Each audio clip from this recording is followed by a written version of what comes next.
2017ஆம் ஆண்டு கொண்டுவரப்பட்ட அரசாணையின்படி தூய்மை தொழிலாளர்களுக்கு ஊதியம் வழங்க வேண்டும் என தூய்மை தொழிலாளர்கள் சங்கத்தினர் கோரிக்கை விடுத்துள்ளனர். சென்னை பத்திரிகையாளர் மன்றத்தில் தமிழ்நாடு தூய்மை தொழிலாளர்கள் சங்கத்தினர் செய்தியாளர்களை சந்தித்தனர். அப்போது தூய்மை பணியை தனியார் மயப்படுவதை நிறுத்த வேண்டும் எனவும், தமிழ்நாடு தூய்மை தொழிலாளர் நல வாரியம் மூலம் வழங்க வேண்டிய பண பலன்களை உயர்த்தி வழங்க வேண்டும் எனவும் கோரிக்கை விடுத்துள்ளனர்.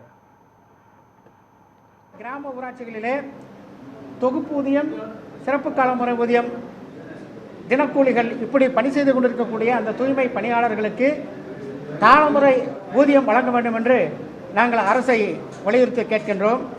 இரண்டாவதாக, தூய்மை காவலர்கள் இங்கே அதாவது விபிஆர்சி வறுமை ஒழிப்பு சங்கம் சார்பாக ஊதியத்தை பெற்றுக் கொண்டிருக்கிறார்கள். அவர்களுக்கு அதிலிருந்து விடுவித்து நேரடியாக ஊராட்சிகள் மூலம் ஊதியம் வழங்க வேண்டும் என்று இங்கே நாங்கள் கோரிக்கையாக முன்வைத்திருக்கின்றோம். அதே போன்று தூய்மை பணியாளர் நலவாரியத்திலிருந்து பல்வேறு வகையான நலத்திட்டங்கள் தூய்மை பணியாளனுடைய வாரிசுதாரர்களுக்கு தமிழக அரசு வழங்கி கொண்டிருக்கின்றது.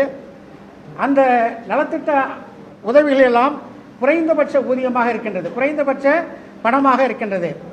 அவற்றை உயர்த்த வேண்டும் என்று நாங்கள் தமிழக அரசை கேட்கின்றோம்.